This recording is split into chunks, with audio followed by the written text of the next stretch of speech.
मैं अपना सिर और पगड़ी दोनों ही लड़के के बाप के कदमों में रखकर बुरी तरह से गिड़गिड़ा रहा था। उनसे भीख मांग रहा था कि मुझे कुछ वक्त की मोहलत दे दीजिए। बस एक बार ये शादी हो जाने दीजिए। मैं वादा करता हूँ कि 1 महीने में तय किया हुआ पूरा पैसा आपको दे दूंगा। पर लड़के के पिता को मुझ पर तरस ही नहीं आया। उसने मेरी पड़ी हुई पगड़ी को ठोकर मारी और ऐलान कर दिया कि ये शादी अब नहीं होगी। सारे रिश्तेदार उठकर जाने लगे। मैं रो रो कर सबको रोकने लगा कि तभी अचानक एक भारी तूफान आ गया। तेज हवाएं चलने लगीं और चारों तरफ शोर मच गया। पलटकर देखा तो मैरिज हॉल के ग्राउंड में एक बड़ा सा हेलीकॉप्टर लैंड हुआ। उसमें से एक रुतबेदार शख्स उतरा। वो चलता हुआ मेरे पास आया और जमीन पर पड़ी हुई पगड़ी उठाकर मेरे सिर पर रख दी और लड़के के बाप से कहा, कितना रुपया चाहिए तुम्हें? ये कहते हुए उसके बॉडीगार्ड ने एक बड़ा सा बैग सामने रखकर खोला, जिसमें करोड़ों रुपए रखे थे। ये देखकर सबकी आंखें खुली की खुली रह गईं। मैं हैरान था कि आखिर वो कौन है। मैंने जैसे ही उससे पूछा कि तुम कौन हो, उसने मेरे हाथ में एक कागज पकड़ा दिया। उस कागज को जैसे ही मैंने खोलकर देखा, मेरे पैरों तले से जमीन निकल गई, क्योंकि वो तो रेलगाड़ी जैसे ही प्लेटफॉर्म पर रुकी, मैं और मेरा दोस्त संजीव भीड़ को चीरते हुए धक्का मुक्की करते हुए अपना सामान जैसे तैसे एडजस्ट करके गाड़ी से नीचे उतरे। हम दोनों अपने दोस्त की शादी से लौट रहे थे और काफी खुश भी थे। प्लेटफॉर्म को पार करते हुए अचानक मेरे कानों में एक आवाज पड़ी, एक ऐसी आवाज जो दर्द से भरी हुई थी, जिसमें गहरी पुकार थी और साथ ही उस आवाज में एक सच्चाई भी थी। मैंने पलटकर देखा तो तकरीबन 16-17 साल का एक लड़का प्लेटफॉर्म की भीड़ के सामने हाथों में ढेर सारी किताबें लिए किसी चीज की गुहार लगा रहा था। जब मैंने उस पर ध्यान दिया तो समझ आया कि वो शायद अपने हाथ में पकड़ी किताबें लोगों को बेचने की कोशिश कर रहा है। न जाने क्यों, लेकिन मेरे कदम अपने आप ही उस लड़के की तरफ बढ़ गए। मैं देखना चाहता था कि आखिर वो कौन सी किताबें बेच रहा है। थोड़ा नजदीक जाने पर पता चला कि ये तो 12वीं क्लास की किताबें थीं। ये देखकर मुझे हैरत हुई कि भला 12वीं क्लास की किताबें कोई बच्चा यहाँ रेलवे स्टेशन पर क्यों बेचेगा, और वो भी इस तरह हाथ में पकड़कर। उस लड़के की आंखों में जो हल्की सी नमी थी, वो साफ बता रही थी कि जरूर इसके पीछे कोई गहरी मजबूरी है, और इस मजबूरी को पूछने से मैं खुद को रोक न सका। मैं तुरंत उस लड़के के पास पहुंचा। उसने अभी तक मुझ पर ध्यान नहीं दिया था। वो लगातार अपनी कोशिश किए जा रहा था। आने जाने वाले हर एक इंसान के सामने लगभग गिड़गिड़ा रहा था कि कोई तो उसकी ये किताबें ले ले, लेकिन भीड़ में एक भी शख्स ऐसा नहीं था जिसने उसकी पुकार सुनी हो। हर कोई अपने कंधे झटकता हुआ और अपने कान बंद किए हुए आगे बढ़ता हुआ अपना रास्ता नाप रहा था। मैं उसके पास गया और मैंने उससे पूछा, तुम ये किताबें क्यों बेच रहे हो? वो बड़ा ही दुखी होकर बोला, साहब, क्या आप मेरी ये किताबें खरीद लेंगे? आपकी बहुत बड़ी मेहरबानी हो जाएगी। मैंने उससे कहा, लेकिन ये किताबें मेरे किसी काम की नहीं हैं। मेरे घर में ऐसा कोई भी नहीं है जो 12वीं क्लास में पढ़ता हो, और मैं खुद तो एक क्लर्क हूँ। ये सुनते ही उसका चेहरा उतर गया। उसने मेरे सामने हाथ जोड़ते हुए कहा, कोई बात नहीं साहब, आप मेरे पास आकर इतना पूछ रहे हैं, यही बहुत है। वरना मैं इस भीड़ में न जाने कब से लोगों से गुहार लगा रहा हूँ, पर यहाँ तो कोई मेरी तरफ पलट कर देखता भी नहीं है। ये बात कहते हुए उसकी आवाज में एक गहरी थकान उतर आई थी। मैंने उससे पूछा, लेकिन तुम ये किताबें भला क्यों बेच रहे हो? क्या जरूरत है? और तुम जानते नहीं हो कि इन किताबों को यहाँ शायद ही कोई खरीदे, क्योंकि यहाँ कोई भी ऐसा नहीं होगा जिसे 12वीं क्लास की किताबों की जरूरत हो। इससे अच्छा तो तुम इन्हें किसी दुकान पर जाकर दे देते। वो कहने लगा, साहब, मैंने कोशिश की थी। शहर की जो बड़ी बड़ी दुकानें हैं, उनमें से किसी ने भी मेरी ये किताबें लेने से इनकार कर दिया। जब मुझे कुछ भी समझ नहीं आया तो मैं यहाँ दौड़ा चला आया। सोचा कि शायद कोई तो ऐसा जरूरतमंद होगा जो मेरी ये किताबें खरीद लेगा और मुझे कुछ पैसे मिल जाएंगे, क्योंकि मुझे पैसों की सख्त जरूरत है। मैंने पूछा, लेकिन तुम्हारी वो जरूरत क्या है? वो कहने लगा, मुझे आगे की पढ़ाई करनी है और अपनी डिग्री के लिए मुझे फॉर्म भरना है, जिसकी कल लास्ट डेट है, लेकिन उसकी फीस के पैसे मेरे पास नहीं हैं। इसी वजह से मैं यहाँ ये किताबें बेचने आया हूँ, ताकि फॉर्म के पैसे जमा कर सकूं। अभी मैं उससे बात कर ही रहा था कि तभी पीछे से मेरा दोस्त भी आ गया। वो मुझसे पूछने लगा कि भला मैं यहाँ इस लड़के के पास क्या कर रहा हूँ। मैंने उसे शॉर्ट में पूरी बात बता दी तो वो मुझे समझाने लगा कि मुझे फिलहाल यहाँ से चलना चाहिए। मैंने उससे कहा रुको तो सही।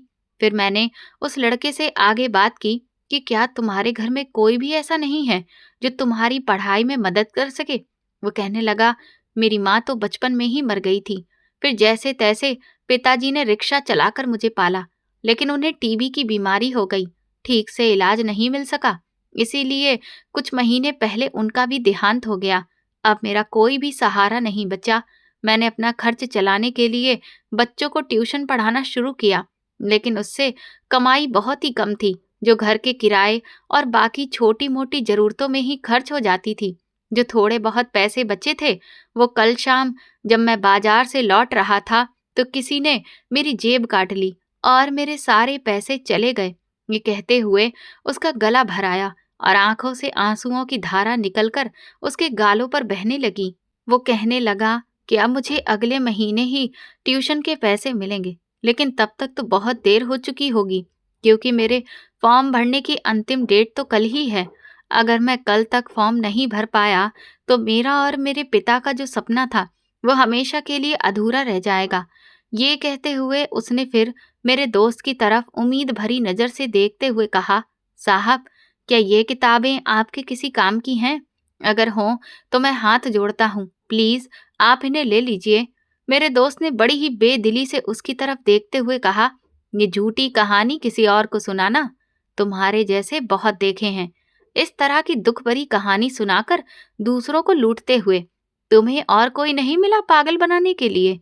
उसने तुरंत ही मेरे कंधे पर हाथ रखकर कहा, चलो अनमोल, इसकी बातों में मत आना, दिन भर में ऐसे 75 मिलते हैं मुझे। मैंने संजीव से कहा, जरूर मिलते होंगे यार, लेकिन ये लड़का झूठ नहीं बोल रहा। संजीव ने मेरी तरफ हैरत से देखते हुए कहा, तुम्हें इतना भरोसा कैसे है इस लड़के पर? तुम तो इसे पहले से जानते भी नहीं हो। मैंने कहा, हाँ, ये बात सच है कि मैं इसे पहले से नहीं जानता, लेकिन इसकी आंखों में जो सच दिख रहा है उससे मेरा गहरा नाता है। ये कहते हुए मैंने अपने पर्स से कुछ पैसे निकाले और उससे पूछा, तुम्हारे फॉर्म की फीस कितनी है? उसके फॉर्म की जितनी फीस थी उतने पैसे मैंने उसके हाथ में पकड़ा दिए और कहा कि अब तुम्हारे पापा का सपना अधूरा नहीं रहेगा। जिस वक्त वो लड़का मेरे हाथ से वो पैसे ले रहा था, उसके हाथ बुरी तरह से कांप रहे थे। पैसे गिनते ही वो मेरे पैरों में गिर पड़ा। मैंने तुरंत ही उसे उठाकर अपने गले से लगाते हुए कहा, नहीं बेटा, ये पैसे मैं तुम्हें एहसान के रूप में नहीं दे रहा हूँ, बल्कि इसे मेरा आशीर्वाद समझना। तुम मेरे बेटे जैसे हो और हमेशा याद रखना, एक दिन जब तुम भी कामयाब इंसान बन जाओ तो जो भी जरूरतमंद तुम्हें दिखाई दे उसकी मदद जरूर करना। उसने मुझसे वादा किया कि वो मेरी इस बात को मरते दम तक नहीं भूलेगा। फिर मैंने उससे पूछा, लेकिन अब तुम आगे की पढ़ाई का खर्च कैसे उठाओगे? वो कहने लगा कि वो कोशिश करेगा कि ट्यूशन पढ़ाने के साथ साथ कोई और काम भी कर ले। उसकी ये बात सुनकर मैं थोड़ा परेशान हो गया। मैंने उससे कहा, तुम मुझे अपना बैंक अकाउंट नंबर दो, मैं तुम्हें हर महीने कुछ पैसे अकाउंट में ट्रांसफर करता रहूंगा, जिससे तुम्हें अलग से और काम करने की जरूरत नहीं पड़ेगी। वो लड़का, जिसका नाम शिवाय था, ये बात सुनकर मना करने लगा। बोला, आपने मुझे ये पैसे देकर ही मुझ पर बहुत बड़ा एहसान किया है, यही मेरे लिए काफी है। अब अपना आगे का सफर मैं खुद तय करना चाहता हूँ, लेकिन हाँ, आप मुझे अपना एड्रेस दे दीजिए। जब मैं कामयाब बनूंगा तो मैं आपसे मिलने जरूर आऊंगा, आपके पैसे लौटाने नहीं बल्कि आपका आशीर्वाद लेने के लिए। मैंने उससे कहा कि ठीक है, मैं तुम्हें अपना एड्रेस जरूर दूंगा, लेकिन शर्त वही है कि तुम मुझे अपना अकाउंट नंबर दोगे और हर महीने मैं जो पैसे तुम्हें भेजूंगा वो तुम अपनी पढ़ाई में लगाना। इसके बाद मैंने उसे अपना एड्रेस दिया और उसका अकाउंट नंबर अपने पास रख लिया। वो बेचारा चुपचाप वहां से लौट गया। संजीव ने तुरंत ही मुझे टोकते हुए कहा, तुम्हारा दिमाग खराब हो गया है? तुमने ना सिर्फ उसे फॉर्म के पैसे दे दिए बल्कि आगे की उसकी पढ़ाई का ठेका भी ले लिया। तुम्हारे पास पैसों का पेड़ लगा हुआ है क्या? तुम खुद एक मामूली से क्लर्क हो। तुम्हारे घर में तुम्हारी 2 बेटियां हैं। अभी तुम्हें उन्हें पढ़ाना लिखाना है और कल को उनकी शादियां भी करनी है। तुम जानते भी हो कि तुम्हारे सिर पर कितनी जिम्मेदारी है और कितना खर्चा है। इसके बावजूद भी तुमने उस लड़के को इतनी बड़ी मदद करने का वादा कर दिया। सिर्फ उसके आंसुओं को देखकर तुमने उस पर इतना बड़ा विश्वास कर लिया। मैं तुमसे शर्त लगाकर कह सकता हूँ कि ये लड़का एक नंबर का झूठा और जालसाज था, जिसने तुम्हें बेवकूफ बना दिया और दिन दहाड़े तुम्हें ठग लिया है। मैंने संजीव से कहा, नहीं यार, ऐसा नहीं है। वो लड़का बिल्कुल सच बोल रहा था। तुम्हें नहीं पता, उस लड़के में मुझे अपनी परछाई नजर आ रही थी। एक वक्त मेरा भी ऐसा था, जब मैं वो बनना चाहता था जो सपना मैंने बचपन से देखा था। लेकिन तब किसी ने भी मुझे सहारा नहीं दिया और आज मैं एक मामूली क्लर्क बनकर ही रह गया। मेरा सपना तो पूरा नहीं हुआ, कम से कम इस लड़के का ही हो जाए। मुझे तो कोई सहारा नहीं मिला, लेकिन कम से कम आज मैं ही किसी का सहारा बन जाऊं। संजीव ने कहा, लेकिन तू ये सब क्यों कर रहा है? मैंने कहा, सिर्फ इंसानियत के नाते, अपने सुकून के लिए, और कुछ भी नहीं। संजीव बोला, मैं तुझे शर्त लगाकर कहता हूं कि तू अपने इस फैसले पर एक दिन बहुत पछताएगा। मैंने कहा, ठीक है, तो लगी शर्त। देखते हैं कौन गलत साबित होता है, तू या मैं। घर वापस आया तो श्रीमती जी का वही रोना धोना शुरू हो गया कि घर का कितना खर्चा है, बेटियों की फीस इतनी जमा करनी है, अगले महीने त्योहार है, उसमें क्या क्या लेना है। उनकी एक लंबी चौड़ी लिस्ट मेरे सामने खुलती चली जा रही थी और मैं मंद मंद मुस्कुरा रहा था। मैं नहीं जानता था कि आने वाले समय में मैं इन सारी चीजों को कैसे मैनेज करूंगा, वो भी इतनी कम सैलरी में। लेकिन बस एक विश्वास था ऊपर वाले पर कि वो किसी न किसी तरह से सब चीजें सही कर ही देगा। धीरे धीरे वक्त गुजरता गया और मेरी बेटियां भी बड़ी हो गईं। मैंने अपनी बेटियों को बेहतर शिक्षा दिलाने में कोई भी कसर नहीं छोड़ी थी। मैं उन्हें अपने पैरों पर खड़ा होते हुए देखना चाहता था और भगवान से प्रार्थना करता था कि उन्हें बेहतरीन जीवन साथी मिले। लेकिन इसी बीच न जाने कैसे मेरी बड़ी बेटी को सफेद दाग की बीमारी ने जकड़ लिया। शुरू में तो हमें लगा कि एक मामूली बात है। उसकी कोहनी के पास से शुरू होकर हाथ पर दाग निकलने लगे थे। हमने आसपास के जितने भी बेहतरीन डॉक्टर थे, सबके पास इलाज कराया। हमें उम्मीद थी कि कुछ महीनों के इलाज के बाद वो पूरी तरह से ठीक हो जाएगी। लेकिन अफसोस, शहर का कोई भी डॉक्टर ऐसा नहीं बचा था जिसे हमने अपनी बेटी को ना दिखाया हो, पर उसे किसी से भी पूरी तरह आराम नहीं मिला।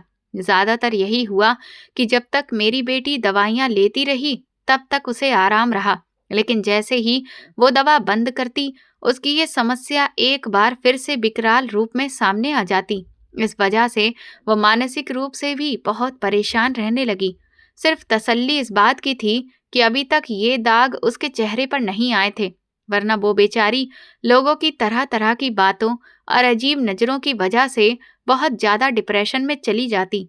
जब अपने शहर में किसी भी डॉक्टर से उसे आराम नहीं मिला, तो मैंने अपने जान पहचान वालों से और भी कई बेहतरीन चर्म रोग विशेषज्ञों के बारे में पूछा और उसके इलाज के लिए मैं उसे दूसरे शहर भी लेकर गया। इसमें बहुत सारा पैसा खर्च हो रहा था, जिस वजह से हमारी आर्थिक हालत और भी ज्यादा खराब होती जा रही थी। मुझे समझ नहीं आ रहा था कि आखिर मेरे परिवार के साथ ये सब क्या हो रहा है।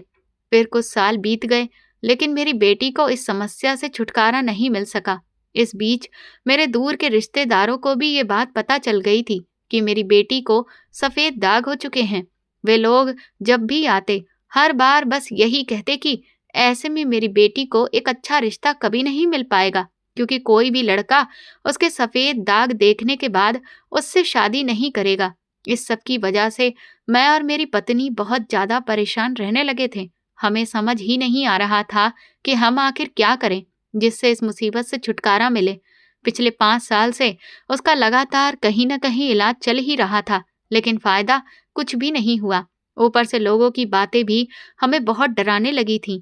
इसी बीच एक अच्छी खबर ने हमें थोड़ी सी राहत दी। मेरी बेटी का सरकारी टीचर के पद पर चयन हो गया था। अब मुझे पूरी उम्मीद थी कि कोई तो ऐसा घर होगा जो कम से कम उसकी पोस्ट को देखने के बाद शायद उसके अंदर जो ये दिक्कत है उसे नजरअंदाज कर दे, क्योंकि इस हकीकत को हम नजरअंदाज नहीं कर सकते कि हमारा समाज शादी विवाह के रिश्तों को पोस्ट, पैसा, रुतबा इन सब चीजों से तौलता है। और खास तौर पर अगर आप लड़की के बाप हैं, तब तो आपकी बेटी की सुंदरता, उसकी पढ़ाई लिखाई, उसे घरेलू काम काज में कितना सुगढ़ बनाया गया है। और अगर आप एक ऐसा रिश्ता देख रहे हैं जो आपकी औकात से ऊपर है, तो शायद आपकी बेटी की पोस्ट और साथ में दहेज में कितना पैसा मिलेगा, इस सबको भी देखा जाता है। मैं रिटायर हो चुका था, मेरी बेटी की शादी की उम्र हो गई थी, और इसी वजह से मैंने कई जगह उसके लिए रिश्तों की तलाश करना शुरू कर दिया। लेकिन 3 साल तक लगातार अपने ही बराबरी वालों में उसके रिश्ते देखता रहा। जैसे ही उन लोगों को ये पता चलता कि मेरी बेटी के सफेद दाग हैं, तो वे रिश्ते से साफ मना कर देते थे। इस वजह से हमारे परिवार का माहौल बहुत ही तनावपूर्ण हो गया था। मेरी बेटी भी बहुत परेशान रहने लगी थी। उसे लगने लगा था कि शायद इस जन्म में कोई भी उसे ऐसा जीवन साथी नहीं मिलेगा जो उससे शादी करे। इसी बीच मेरे रिश्ते में लगने वाली बहन मेरे घर आई और उन्होंने मुझे समझाया, देखिए भाई साहब, अगर आप चाहते हैं कि आपकी बेटी की शादी हो जाए, तो इसका एक ही रास्ता है, आप उसके सफेद दाग वाली बात लड़के वालों से छुपा लीजिए। ये सुनकर मैं और मेरी पत्नी हैरान रह गए। मैंने कहा, लेकिन हम इस तरह धोखा देकर ये रिश्ता नहीं कर सकते। वो कहने लगी, मेरे पास एक बहुत ही अच्छे लड़के का रिश्ता है, परिवार अच्छा है और लड़का भी बिल्कुल हीरा है। लड़का बैंक में मैनेजर की पोस्ट पर काम करता है। हमारी सुनैना उसके साथ बहुत खुश रहेगी, लेकिन ये रिश्ता तभी हो सकता है जब आप उसके सफेद दाग वाली बात उन लोगों को ना बताएं। मैंने कहा, लेकिन जब उन्हें बाद में पता चलेगा तो वे मेरी बेटी को बहुत भला बुरा कहेंगे। इस तरह तो रिश्ता शुरू होने से पहले ही खत्म हो जाएगा। वो कहने लगी, अरे ऐसा कुछ भी नहीं होगा। एक बार अगर शादी हो गई, तब भला कौन क्या कर सकता है। और फिर इसका एक तरीका है ना, आप उनकी हर मांग पूरी कर दीजिए, उनका मुंह अपने आप ही बंद हो जाएगा। और अगर फिर भी जरूरत पड़ी तो झूठ बोल दीजिएगा कि ये दाग पहले से नहीं थे, अभी हाल ही में हुए होंगे। सच बताऊं तो मैं ऐसा बिल्कुल भी नहीं करना चाहता था, लेकिन पिछले कई सालों से अपनी बेटी के लिए मैं इतने इनकार सुन चुका था कि अब मैं अंदर से टूटने लगा था। मेरी छोटी बेटी की भी शादी की उम्र हो रही थी। कल को उसके लिए भी मुझे रिश्ता देखना था, लेकिन जब तक बड़ी बेटी की शादी नहीं हो जाती, तब तक छोटी की शादी भला मैं कैसे करता। और इसी वजह से मन मार कर मजबूरन मुझे इस बात को मानना पड़ा। सुनैना को जब ये बात पता चली तो वो मुझसे कहने लगी, पापा, मैं तो आपको हमेशा एक आदर्शवादी पिता की तरह देखती आई हूँ, लेकिन मुझे आपसे ये उम्मीद नहीं थी कि आप इस तरह से झूठ बोलकर रिश्ता करेंगे। मैंने कहा, बेटा, तो फिर तुम ही बताओ, क्या तुम्हारे पास इस समस्या का कोई समाधान है? क्या कोई भी ऐसा रास्ता है जिससे बिना झूठ बोले तुम्हारी शादी हो जाए? अभी तक हम यही सोच रहे थे कि शायद तुम्हारी नौकरी के नाम से तुम्हारी इस कमी को ढक दिया जाएगा, लेकिन अब तो तुम खुद ही पिछले कई सालों से देख रही हो ना, सरकारी नौकरी होने के बावजूद भी एक भी ऐसा घर नहीं मिला जो हमसे रिश्ता जोड़ना चाहे। ये सुनते ही सुनैना खामोश हो गई और उसकी आंखों से आंसू बहने लगे। मैंने उसके सिर पर हाथ फेर कर कहा, तुम चिंता मत करो बेटी, मैं सब संभाल लूंगा। इसके बाद वे लोग सुनैना को देखने आए और उन्होंने पहली नजर में ही सुनैना को पसंद कर लिया। लेन देन की बात हुई तो उन्होंने 20 लाख रुपए कैश और बाकी गाड़ी, सामान, सब कुछ की एक लिस्ट हमें पकड़ा दी। ये सब देने की मेरी हैसियत तो नहीं थी, लेकिन अब मैं क्या कर सकता था, क्योंकि अब तक मैंने जितनी जगह भी रिश्ते देखे थे, शायद ही कोई ऐसा परिवार मिला हो जिनकी दहेज की कोई डिमांड ना हो। हर किसी का पहली बार में कहना यही होता था कि अरे भाई साहब, हमें भला क्या चाहिए। लेकिन इसके बाद उनकी एक एक करके इतनी डिमांड्स निकल आती थीं कि क्या चाहिए शब्द तो छोटा ही पड़ जाता था। इसीलिए हमें साफ दिख रहा था कि ये लोग दहेज लोभी हैं, लेकिन इसके बावजूद भी मैं उसी घर में अपनी बेटी की शादी करने के लिए तैयार हो गया था, क्योंकि दहेज लोभी तो सभी थे, लेकिन कम से कम ये लोग पढ़े लिखे थे, लड़का अच्छी पोस्ट पर काम कर रहा था। और फिर मैं नहीं चाहता था कि मेरी बेटी हम लोगों की तरह अपनी छोटी छोटी जरूरतों के लिए भी मन मार कर जिंदगी जिए। और इसलिए मैंने दिल पर पत्थर रखकर अपने गांव में जो मेरे नाम पर एकमात्र जमीन थी, उसे बेच दिया। मेरी पत्नी इस बात से बहुत परेशान हुई। वो कहने लगी कि हमारे पास गांव में इसके अलावा और कुछ भी नहीं था, लेकिन क्या करें, बेटी का घर बसाने के लिए आखिरकार हमें ये कुर्बानी देनी ही पड़ी। बेहतरीन तरीके से सगाई होने के बाद अब शादी का समय आ चुका था। शादी की तैयारियां जोरों शोरों से चल रही थी। घर में हल्दी, मेहंदी, संगीत, इन सब की रस्में एक एक करके आज के मॉडर्न जमाने के हिसाब से हो रही थी। उन लोगों को हर एक फंक्शन बेहतरीन तरीके से करना था, जिसमें हमने अपनी तरफ से कोई भी कसर नहीं छोड़ी थी। एक लड़की का बाप हमेशा पूरी कोशिश यही करता है कि उसकी बेटी की शादी में कोई कमी ना रहे और लड़के वाले कहीं नाराज ना हो जाएं। और फिर आखिरकार वो दिन आ गया जिसका हमें बेसब्री से इंतजार था। सुबह से भागम भाग मची हुई थी। मैं और मेरी पत्नी जिम्मेदारियां निभाते निभाते बहुत थक चुके थे, लेकिन फिर भी हमारे कदम रुक नहीं रहे थे। गला भी जवाब देने लगा था। धीरे धीरे दम निकल रहा था और आवाज बार बार बैठ रही थी, लेकिन सांस लेने तक की फुर्सत नहीं थी। लड़के वालों की डिमांड के हिसाब से उन्होंने जो मैरिज हॉल बुक करने के लिए कहा था, हमने वही बुक किया, क्योंकि उन्हें हर चीज शानदार चाहिए थी। यहाँ तक कि बारात के स्वागत में जो जो चीजें उन्होंने बताई थी, हमने हर चीज का खास ख्याल रखा। बारात आ चुकी थी और बस कुछ ही देर में जयमाल होने वाली थी। जब दूल्हा और दुल्हन स्टेज पर गए तो अपनी बेटी को दुल्हन के रूप में देखकर मेरी आंखें आंसुओं से भर आईं। इस भागम भाग में बार बार मेरे दिमाग में ये ख्याल भी आ रहा था कि एक बेटी के बाप का नसीब कैसा होता है। आज ये जो सारी चकाचौंध, सारे इंतजाम, ये सब कुछ मैंने अपने पैसों से किया हुआ था, लेकिन फिर भी मेरी हालत यहाँ बिल्कुल ऐसी थी जैसे मुझ पर न जाने कितना बड़ा कर्ज चढ़ा हुआ हो और मैं किसी दूसरे के यहाँ आया हूँ। सब कुछ अपने दम पर करने के बावजूद भी मेरा सिर झुका हुआ था, हाथ जुड़े हुए थे और लड़के वाले, जो कि हमसे ही इतना सब कुछ मांग रहे थे, नाक ऊंची करके बड़े ही गर्व से सब कुछ करवा रहे थे। वे तन कर खड़े हुए थे और अकड़ अकड़ कर न जाने कितनी ही बार छोटी छोटी चीजों में कमियां निकाल चुके थे। पर मजाल है कि हम में से कोई भी उनसे कुछ कह पाता। उनके हर एक तंज को अच्छी तरह समझने के बावजूद भी हम सिर्फ हंसकर ही टाल सकते थे। क्या सच में बेटी का बाप होना इतना बड़ा दुर्भाग्य होता है? काश मैं इस दुर्भाग्य को भी बदल सकता, लेकिन ये तो हमारे समाज में फैला हुआ वो सच है जिसे बदलने में न जाने कितने साल लग जाएंगे। मैं ये सब सोच ही रहा था कि दूसरी तरफ शादी की रस्मों की तैयारियां शुरू हो गईं। पंडित जी ने दूल्हा और दुल्हन को फेरों के लिए बुलाया, लेकिन इसी बीच अचानक लड़के के पिता दंदनाते हुए मंडप के पास पहुंचे और जोरदार आवाज में चिल्लाते हुए इन रस्मों को रोकने के लिए कहा। ये सुनकर हम सब दंग रह गए। मेरे तो जैसे पैरों तले से जमीन ही निकल गई। मैं घबराकर तुरंत उनके पास पहुंचा और लगभग हाथ जोड़ते हुए कहने लगा, समधी जी, आखिर ऐसी क्या बात हो गई जो आप रस्में रोकने के लिए कह रहे हैं? उन्होंने वहीं पर चिल्लाकर कहा, तुम्हारी लड़की के सफेद दाग हैं और तुमने ये बात हमसे छुपाई। तुमने हमें इतना बड़ा धोखा दिया है और इसीलिए अब ये शादी हरगिज नहीं हो सकती। ये सुनते ही मेरे हाथ पैर बुरी तरह से कांपने लगे। मैंने अपनी बेटी सुनैना की तरफ देखा। उसकी आंखों से भी आंसू बहने लगे। हम दोनों बाप बेटी आंखों ही आंखों में एक दूसरे की बात समझ रहे थे। मैं समझ रहा था कि मेरी बेटी अब मुझे कोस रही है कि मैंने उससे कहा था ना कि पापा झूठ बोलकर रिश्ता मत करिए, देख लीजिए, लेकिन आज इसका क्या अंजाम है। मेरी आवाज हकलाने लगी। मुझे समझ ही नहीं आ रहा था कि मैं अब उनसे क्या कहूं। इससे पहले कि मैं कुछ बोलता, वो फिर बोल पड़े। अच्छा हुआ कि आपके रिश्तेदारों में से किसी ने हमें ये बात बता दी, वरना आपने तो हमें अंधेरे में रखकर कितना बड़ा धोखा दिया होता।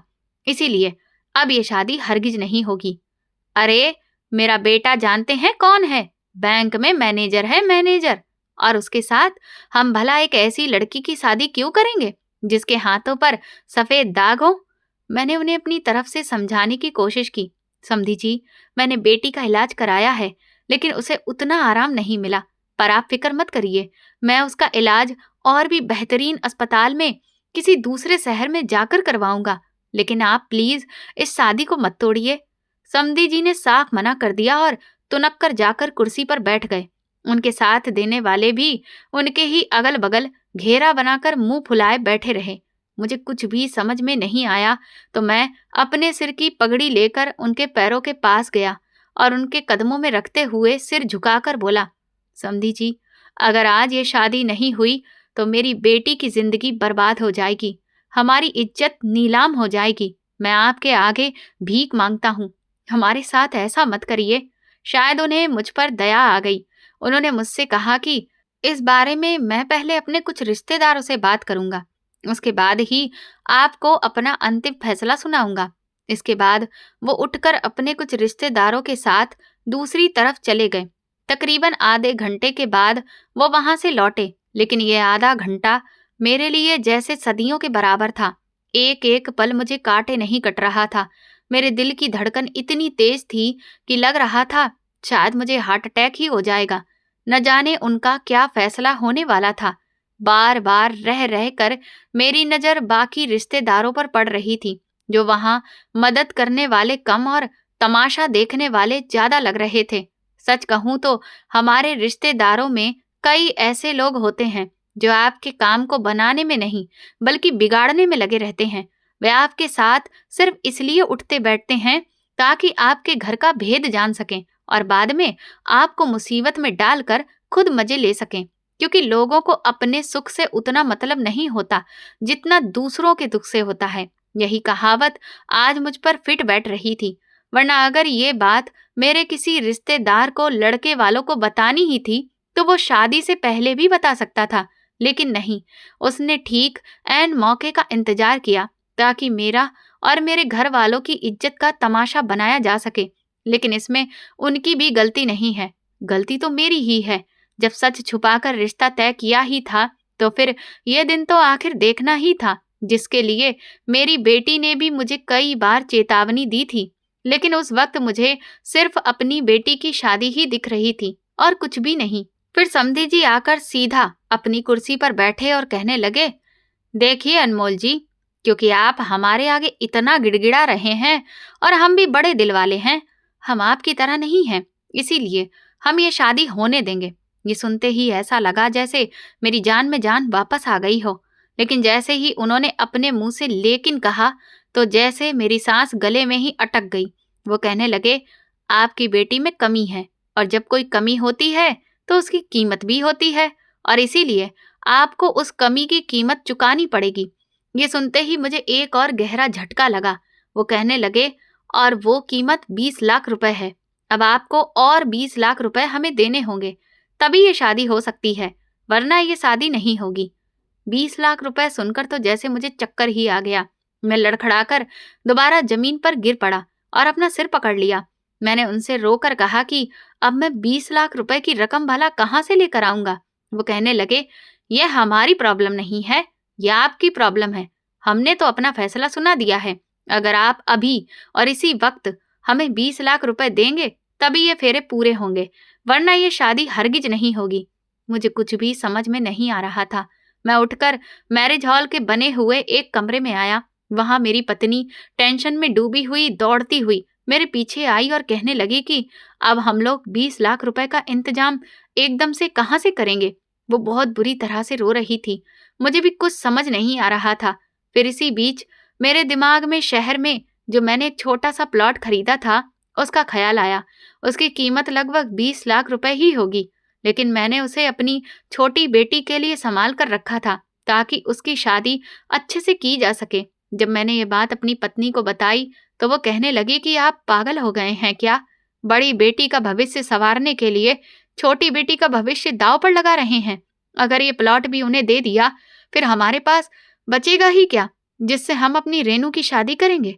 मैंने कहा कि पहले सुनैना की शादी तो हो जाए। तुम जानती हो कि अगर सुनैना की शादी नहीं हुई तो फिर रेनू की शादी भी कैसे होगी। अगर बारात यहाँ से वापस लौट गई तो हम सबकी बहुत बदनामी होगी और कोई भी हमारी बेटियों से रिश्ता नहीं जोड़ेगा। इसके बाद मैंने तुरंत ही बाहर जाकर समधी जी से कहा कि मेरे पास कैश में तो पैसे नहीं हैं, लेकिन जो 20 लाख का प्लॉट है वो मैं आपके नाम पर करने को तैयार हूँ। लेकिन फिलहाल तो ये कानूनी कार्रवाई अभी नहीं हो सकती है, इसीलिए आप ये शादी अभी हो जाने दीजिए। इसके बाद कल ही मैं तहसील जाकर वो जमीन आपके नाम कर दूंगा।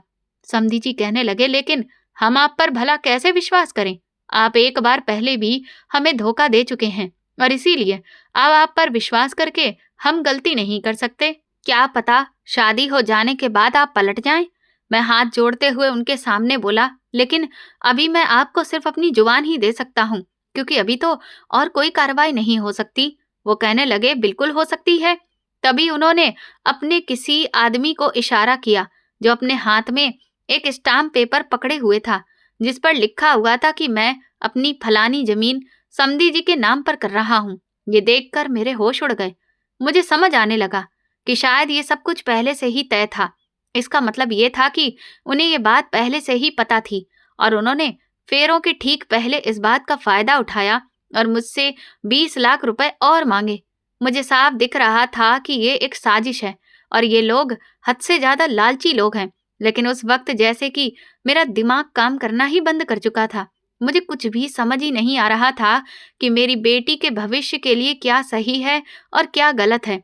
इसीलिए जब समधी जी ने वो कागज मेरे हाथ में साइन करने के लिए पकड़ा दिया, तो मैं बिना कुछ सोचे समझे उसे लेने लगा और उस पर साइन करने ही वाला था कि तभी मेरी बेटी ने मुझे रोक दिया। वो कहने लगी, पापा, क्या आपको ये सब कुछ समझ नहीं आ रहा?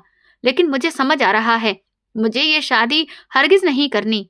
तभी मेरी नजर अपने बाकी के रिश्तेदारों पर पड़ी, जो घूर घूर कर हमारा तमाशा देख रहे थे।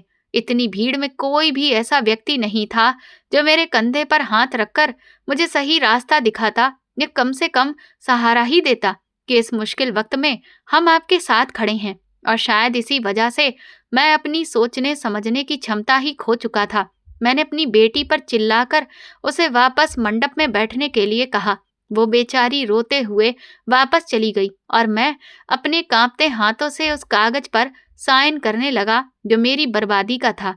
लेकिन इससे पहले कि मैं उस पर अपने सिग्नेचर कर पाता, अचानक से भयंकर तूफान आ गया। चारों तरफ बहुत तेज हवाएं चलने लगी। धूल इतनी तेज उड़ रही थी कि हम सबकी आंखें खुल ही नहीं पा रही थी और आसमान से बहुत भयंकर गर्जना सी हो रही थी। थोड़ी देर में जब वो आवाज तेजी से हमारे कानों के करीब आने लगी, तो मैंने सिर उठाकर ऊपर आसमान की तरफ देखा। मैं हैरान रह गया कि एक हेलीकॉप्टर उस मैरिज हॉल के ग्राउंड में उतर रहा था। मुझे समझ नहीं आ रहा था कि भला ये सब क्या हो रहा है। उस हेलीकॉप्टर के लैंड करते ही उसमें से एक शख्स उतरा, जिसने काफी महंगा सूट पहन रखा था। हाथ में सिल्वर रंग की एक घड़ी थी जो दूर से ही चमक रही थी। उसकी पर्सनैलिटी किसी फिल्म के हीरो से कम नहीं थी। इसके साथ ही मैरिज हॉल के मेन गेट से कई गाड़ियां भी एंटर हुईं, जिनमें से काले रंग के कपड़े पहने हुए कुछ लोग निकले, जिन्हें देखकर साफ समझ में आ रहा था कि वे सिक्योरिटी गार्ड हैं। ये शख्स कौन था और यहाँ पर क्या कर रहा था, मुझे कुछ भी समझ में नहीं आया। लेकिन वो चलता हुआ सीधा मेरे पास आया और उसने अचानक से मेरे हाथ से वो पेन ले लिया और उस कागज को फाड़ कर फेंक दिया। मेरी तो हैरत की इंतहा ही नहीं रही कि भला ये क्या किया। इससे पहले कि मैं कुछ बोलता, समधी जी उस पर चिल्ला पड़े कि तुम्हारा दिमाग खराब है, तुमने ये क्या किया। लेकिन उस शख्स ने समधी जी को पूरी तरह से नजरअंदाज कर दिया। वहां खड़े हुए हर एक रिश्तेदार की आंखें हैरत से फटी जा रही थी। किसी को भी समझ में नहीं आ रहा था कि यहाँ पर ये सब क्या हो रहा है। फिर उस शख्स ने मेरी पगड़ी, जो कि समधी जी के पैरों के पास अभी भी पड़ी हुई थी, उसे उठाकर अच्छे से झाड़ा, क्योंकि उस पर काफी धूल लग चुकी थी, और वापस मेरे सिर पर रख दी। मैं उस इंसान को जानता भी नहीं था, लेकिन ना जाने क्यों फिर भी जब उसने मेरे सिर पर पगड़ी रखी तो मुझे ऐसा लगा जैसे किसी ने मुझसे ये कह दिया हो कि आप घबराइए मत, इस बुरे वक्त में मैं आपके साथ हूँ। और इसी वजह से अचानक ही मेरी आंखों से आंसू छलक पड़े। ये देखते ही उस इंसान ने मेरी आंखों से आंसू पोंछे और मुझे अपने गले से लगा लिया। मुझे भी शायद ऐसी स्थिति में किसी अपनेपन की सख्त जरूरत थी, इसीलिए उस अनजान इंसान को मैं भी ऐसे कसकर पकड़ लिया जैसे वो मेरा कोई अपना हो। जबकि मुझे तो उससे पूछना चाहिए था कि उसने उन कागजों को फाड़कर क्यों फेंका, पर मैं बिल्कुल चुप था और सिर्फ कांप रहा था। वो एकदम से समधी जी की तरफ मुड़ा और कहने लगा कि आपको कितने रुपए चाहिए, जिसके बाद आप ये शादी होने देंगे। समधी जी ने बड़ी ही बेशर्मी से और अकड़ के साथ अपना सीना चौड़ा करते हुए कहा, पूरे 20 लाख रुपए इस लड़की की कमियों की कीमत, समझ आया? तो क्या तुम दोगे वो 20 लाख रुपए? ये सुनते ही वो लड़का कहने लगा, हाँ, मैं दूंगा वो 20 लाख रुपए। उसने तुरंत ही अपने एक गार्ड को इशारा किया, जो एक बड़ा सा बैग लेकर हमारे पास चला आया। उसने जैसे ही बैग खोला तो सबके होश उड़ गए, क्योंकि उसमें सिर्फ 20 लाख रुपए ही नहीं, बल्कि शायद करोड़ों रुपए थे। पूरा बैग नोटों से भरा पड़ा था। चारों तरफ कानाफूसी शुरू हो गई। सब आपस में बातें कर रहे थे कि भला ये शख्स कौन है। समधी जी की आंखों में तो जैसे उन नोटों को देखते ही तारे नाचने लगे। वो तो बड़े ही खुश हो गए और तुरंत ही उनकी अकड़ी हुई जुबान नरम हो गई। उनका अंदाज एकदम से बदल गया और उन्होंने मुझे तुरंत अपने गले से लगाकर कहा, बधाई हो समधी जी, अब तो हम लोग पक्के वाले समधी हो गए। और तुरंत ही उन्होंने खड़े होकर ऐलान किया कि पंडित जी, शादी की रस्में शुरू की जाएं। मैं तो हैरान था कि गिरगिट भी शायद इतनी जल्दी अपना रंग नहीं बदलता होगा, जितना इंसान में रंग बदलने की फितरत नस नस में भरी होती है, जो आज समधी जी ने साबित कर दी थी। जैसे ही समधी जी ने रस्में शुरू करने का ऐलान किया, पंडित जी ने मंत्र पढ़ना शुरू ही किया था कि तभी उस लड़के ने तेज आवाज में चिल्लाकर कहा कि ये शादी अब बिल्कुल भी नहीं होगी। मैं तो जैसे पुतला बन चुका था। मेरे मुंह से कोई शब्द ही नहीं निकल रहा था।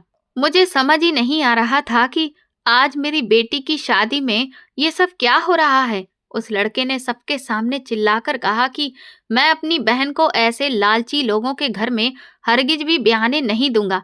तुम्हारे जैसे दहेज लोभियों ने ही हमारे समाज को गंदा कर रखा है, जिसकी वजह से हमारी बेटियां अपने पैरों पर खड़े होने के बावजूद भी खुद को हमेशा कमतर ही समझती हैं, और जिनके घरों में बेटियां हैं वे लोग अपने आप को कमजोर समझते हैं।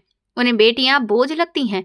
तुम्हारा बेटा अगर किसी अच्छी पोस्ट पर काम कर रहा है तो तुम उसके जन्म से लेकर शादी तक के कपड़ों से लेकर सारी पढ़ाई लिखाई का खर्चा एक एक रुपए तक लड़की वालों से वसूल कर लेते हो। लेकिन लड़की वाला जिसने अपनी बेटी को भी इस काबिल बनाया हो, और वो भी अगर किसी अच्छी पोस्ट पर काम कर रही हो, तो वो तुम्हें नजर नहीं आता। और ये समाज भी तुम जैसे लोगों को बढ़ावा देता है, और इसी वजह से तुम्हारे जैसे दहेज के लालचियों की संख्या दिन ब दिन बढ़ती ही चली जा रही है। लेकिन मैं अपनी बहन के साथ ऐसा बिल्कुल भी नहीं होने दूंगा। इसीलिए अभी के अभी अपने इस प्रोडक्ट को उठाओ और यहाँ से अपनी इस बारात के साथ निकल जाओ, क्योंकि तुम्हारे प्रोडक्ट की कीमत यहाँ पर कोई नहीं चुकाएगा। उस इंसान का इतना कहना था कि रिश्तेदारों में से कुछ लोग जोर जोर से हंसने लगे। समधी जी अपना अपमान बर्दाश्त नहीं कर सके और मुझे खरी खोटी सुनाने लगे, लेकिन मेरी तो जैसे जुबान ही सिल गई थी। मुझे तो कुछ समझ में ही नहीं आ रहा था। उस लड़के ने तुरंत ही आगे बढ़कर मेरा बचाव किया और कहा कि अगर आपने एक शब्द भी और इन्हें कहा तो मैं पुलिस बुलाने में 2 मिनट भी नहीं लगाऊंगा। और आप जानते हैं ना कि दहेज मांगना कितना बड़ा जुर्म है, और फिर आपके और आपके बेटे के साथ क्या होगा। ये सुनते ही समधी जी की हवा टाइट हो गई और उन्होंने तुरंत ही अपना सुर नीचे किया और वहां से सबको वापस चलने के लिए कहा। लेकिन इससे पहले कि वे जाते, उस लड़के ने उनसे वो 20 लाख रुपए कैश में, जो वो पहले ही मैं दे चुका था उनको, वो वापस ले लिए और मुझे आकर पकड़ा दिए। बारात जा चुकी थी।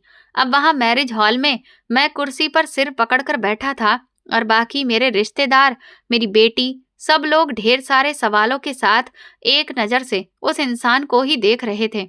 इसी बीच संजीव भी वहां आ गया। उसने मेरे कंधे पर हाथ रखा तो मैं उसे देखकर फूट फूट कर रो पड़ा और कहने लगा कि मेरी बेटी की जिंदगी बर्बाद हो गई संजीव, अब कोई भी उससे शादी नहीं करेगा। देखो ना ये क्या हो गया। तभी वो इंसान मेरे पास आया और मेरा हाथ पकड़कर बोला, अंकल, ऐसा कुछ भी नहीं होगा। मेरी बहन की शादी बहुत बेहतरीन जगह पर होगी, ना कि ऐसे लालची लोगों के यहाँ, जहाँ मेरी बहन की कदर बिल्कुल भी नहीं होती। आप फिक्र मत करिए, वो मेरी बहन है, वो मेरी जिम्मेदारी है। मैंने उससे पूछा, लेकिन बेटा आखिर तुम हो कौन? मैं तुम्हें पहचान नहीं पाया। फिर उसने जो सच्चाई हमें बताई उसे सुनकर तो हमारे होश उड़ गए। उसने कहा कि मैं वही लड़का हूँ शिवाय, जो आपको रेलवे स्टेशन पर मिला था, जिसकी आपने इतने सालों तक मदद की। उसने बताया कि फॉरेन कंट्रीज की तरफ से स्कॉलरशिप्स के कुछ प्रोग्राम्स चलाए जाते हैं, जिनमें अप्लाई करना होता है और एग्जाम क्वालिफाई करना पड़ता है। उसने दिन रात मेहनत करके वो एग्जाम क्वालिफाई किया था, जिसकी वजह से लंदन में उसे एमबीए की डिग्री करने का मौका मिला। एमबीए की डिग्री कंप्लीट करने के बाद वहां पर उसने अपना एक स्टार्टअप शुरू किया और वो स्टार्टअप इतना सक्सेसफुल हुआ कि कुछ सालों की मेहनत के बाद उसकी कंपनी अब लंदन की टॉप 10 कंपनियों में से एक है और आज वो 1 करोड़पति है। शिवाय कहने लगा कि मैंने फैसला किया था कि जिस दिन मैं वो अचीवमेंट हासिल कर लूंगा जिसका मैंने आपसे वादा किया था, उस दिन मैं आपसे मिलने जरूर आऊंगा। और जब मैं इंडिया आपसे मिलने के लिए लौटा तो मुझे पता चला कि आज तो आपकी बड़ी बेटी यानी कि मेरी बहन की शादी है। मुझे तो खुशी में समझ ही नहीं आया कि मैं अपनी बहन को क्या गिफ्ट दूं। फिर मैंने सोचा कि क्यों ना मेरी बहन की विदाई हेलीकॉप्टर में हो, जो सबसे यूनिक और शानदार होगी। और बस यही सोचकर मैंने तुरंत ही हेलीकॉप्टर का अरेंजमेंट करवा दिया। लेकिन इसी बीच मेरे कुछ एम्प्लॉयज, जिन्हें मैंने पहले ही इस शादी में भेज दिया था ताकि वे सारे अरेंजमेंट्स पर नजर रख सकें और अगर कोई भी दिक्कत हो तो मुझे बता सकें, उन्होंने ही मुझे बताया कि यहाँ पर किस तरह की चीजें हो रही हैं। लेकिन अनमोल अंकल, अब आप बिल्कुल भी फिक्र मत कीजिए, क्योंकि आपका बेटा शिवाय यहाँ आ चुका है। सच कहता हूँ, उस वक्त जब शिवाय ने ये शब्द कहे तो जैसे मुझ में एक नई ऊर्जा का संचार हो गया। मैंने उसे तुरंत ही तड़प कर अपने गले से लगा लिया। मुझे आज सच में ऐसा लग रहा था जैसे कई सालों के बाद मेरा अपना बेटा लौट आया हो। मेरी बेटियां शिवाय को नहीं जानती थीं, लेकिन उस वक्त वे भी उससे लिपटकर फूट फूट कर रोने लगीं, जैसे न जाने कब से अपने भाई से बिछड़ी हुई हों। हम सबकी आंखों से आंसू रुक ही नहीं रहे थे। संजीव ने मेरे कंधे पर हाथ रखकर कहा, सच में अनमोल, आज तेरी सोच सही साबित हुई। तूने बिल्कुल सही कहा था। ये लड़का झूठ नहीं बोल रहा था। तूने इसकी आंखों में जो देखा था वो झूठ नहीं बल्कि सच ही था। और देख, तेरी उस दिन की भलाई ने आज तेरे परिवार को बिखरने से किस तरह से बचा लिया। इसके बाद शिवाय हम सबको अपने साथ लंदन लेकर गया। उसकी शोहरत देखकर तो हमें यकीन ही नहीं हो रहा था कि ये वही लड़का है जो उस दिन रेलवे स्टेशन पर एक फॉर्म भरने की फीस जुटाने के लिए अपनी किताबें बेच रहा था और जिसके पास आज किसी भी चीज की कमी नहीं थी। हम तकरीबन पूरे परिवार सहित 15 दिन तक शिवाय के विला में रहे। शिवाय ने सुनैना को लंदन के सबसे बेस्ट डर्मेटोलॉजिस्ट को दिखाया, जिनके इलाज के रिजल्ट कुछ ही दिनों में दिखने लगे थे। वो धीरे धीरे ठीक होने लगी थी, लेकिन नौकरी की वजह से हम लोग वहां ज्यादा दिन तक नहीं रुक सकते थे, इसीलिए इंडिया वापस आ गए। पर शिवाय अपने प्राइवेट प्लेन से हर महीने कुछ दिनों के लिए हमें लंदन बुला लेता था ताकि सुनैना के इलाज में कोई भी प्रॉब्लम ना हो। और फिर 6 महीने बीतते बीतते वो पूरी तरह से ठीक हो चुकी थी। शिवाय ने सुनैना के लिए एक बहुत ही अच्छा रिश्ता ढूंढा। लड़का डायमंड व्यापारी था। वे लोग हमारी हैसियत से कई गुना ज्यादा थे, लेकिन ये रिश्ता क्योंकि शिवाय करवा रहा था तो वहां हमारी पहचान शिवाय के माँ बाप के तौर पर थी। इसीलिए हमें जरा सी भी वहां खुद को कमतर महसूस नहीं हुआ।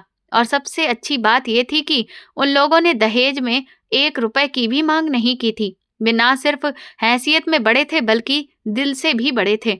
सुनैना उन्हें पहली मुलाकात में ही पसंद आ गई थी और फिर मेरी बेटी की शादी धूमधाम से हुई, जिसकी सारी जिम्मेदारी शिवाय ने ही पूरी की।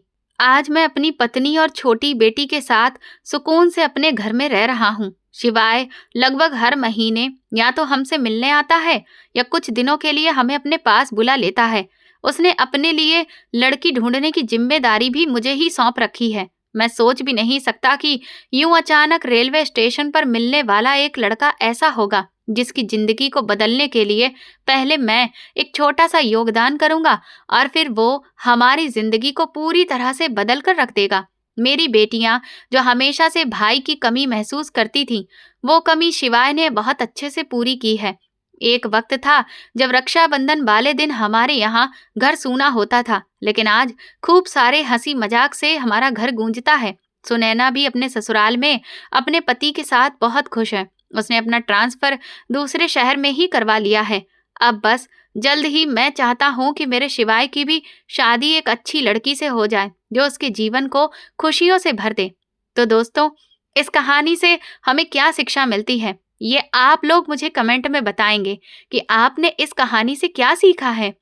दोस्तों, अगर आपको ये कहानी पसंद आई है और आप किस शहर से हैं, ये कहानी सुन रहे, हमें कमेंट करके ज़रूर बताएं। वीडियो को लाइक करें, हाइप दें और ज़्यादा से ज़्यादा शेयर करें। चैनल पर नए हैं तो सब्सक्राइब करें और नोटिफिकेशन बेल दबाएं ताकि अगली अपडेट सबसे पहले आपको मिले। ये कहानी पूरी तरह से काल्पनिक है। इसका उद्देश्य समाज में मौजूद दहेज, लालच, इंसानियत, मदद और कर्मों के फल जैसे मुद्दों पर सोचने के लिए प्रेरित करता है। किसी भी पात्र, घटना या स्थान का वास्तविक जीवन से कोई सीधा संबंध नहीं है। ये कहानी किसी जाति, वर्ग या व्यक्ति की भावनाओं को ठेस पहुंचाने के लिए नहीं, बल्कि सामाजिक सच्चाइयों को उजागर करने और सकारात्मक संदेश देने के लिए लिखी गई है। धन्यवाद।